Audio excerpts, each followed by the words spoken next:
नमस्कार दोस्तों, अगर आप इस पवित्र कथा को सुन रहे हैं तो पूरा सुने। भगवान का सातवां अवतार माने जाने वाले प्रभु श्री राम ने हमेशा की अधर्म पर धर्म की विजय हेतु अवतार धारण किया है। टीवी पर तो हम सभी ने रामायण देखी होगी, लेकिन फिर भी कई ऐसे प्रसंग रह जाते हैं जिनके बारे में लोगों को जानकारी नहीं होती है।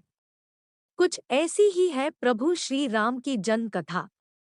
आज हम आपको श्री राम की जन्म कथा के कुछ उन पहलुओं के बारे में बताएंगे जिनसे लोग अनजान हैं। प्रभु श्री राम की जन्म कथा। महाराजा दशरथ ने पुत्र प्राप्ति के लिए यज्ञ किया। महाराज दशरथ ने श्यामकर्ण घोड़े को चतुरंगिनी सेना के साथ छुड़वाने का आदेश दिया। महाराज ने समस्त मनस्वी, तपस्वी, विद्वान ऋषिमुनियों तथा वेदविज्ञ प्रकांड पंडितों को बुलावा भेजा। वो चाहते थे कि सभी यज्ञ में शामिल हों।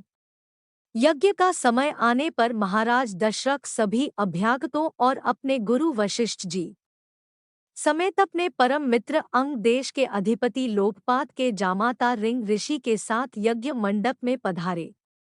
फिर विधिवत यज्ञ शुभारंभ किया गया।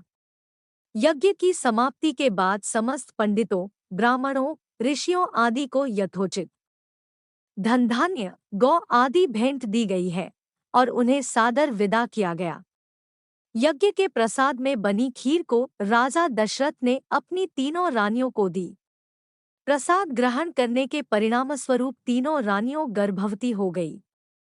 सबसे पहले महाराज दशरथ की बड़ी रानी कौशल्या ने एक शिशु को जन्म दिया जो बेहद ही कांतिवान, नील वर्ण और तेजोमय था। इस शिशु का जन्म चैत्र मास की शुक्ल पक्ष की नवमी तिथि को हुआ था। इस समय पुनर्वसु नक्षत्र में सूर्य, मंगल, शनि, बृहस्पति तथा शुक्र अपने अपने उच्च स्थानों में विराजित थे। साथ ही कर्क लग्न का उदय हुआ था। फिर शुभ नक्षत्रों में कैकेयी और सुमित्रा ने भी अपने अपने पुत्रों को जन्म दिया। कैकेयी का एक और सुमित्रा के दोनों पुत्र बेहद तेजस्वी थे। महाराज के चारों पुत्रों के जन्म से संपूर्ण राज्य में आनंद का माहौल था। हर कोई खुशी में गंधर्व गान कर रहा था और अप्सराएं नृत्य करने लगी। देवताओं ने पुष्प वर्षा की। महाराज ने ब्राह्मणों और याचकों को दान दक्षिणा दी और उन सभी ने महाराज के पुत्रों को आशीर्वाद दिया। प्रजाजनों को महाराज ने धनधान्य और दरबारियों को रत्न आभूषण भेंट दी। महर्षि वशिष्ठ ने महाराज के पुत्रों का नाम रामचंद्र, भरत, लक्ष्मण और शत्रुघ्न रखा।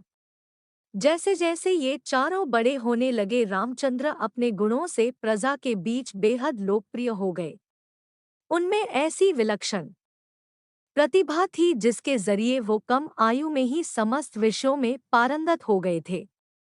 वे हर बात में निपुण थे, जैसे हर तरह के अस्त्र शस्त्र चलाने में, हाथी घोड़े की सवारी में आदि। वे अपने माता पिता और गुरुजनों का बेहद आदर करते थे और उनकी सेवा में लगे रहते थे।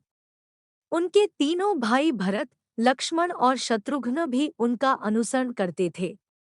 वीडियो अच्छी लगी हो तो चैनल को सब्सक्राइब करें एवं वीडियो को लाइक करें तथा कमेंट में जय श्री राम अवश्य लिखें। धन्यवाद।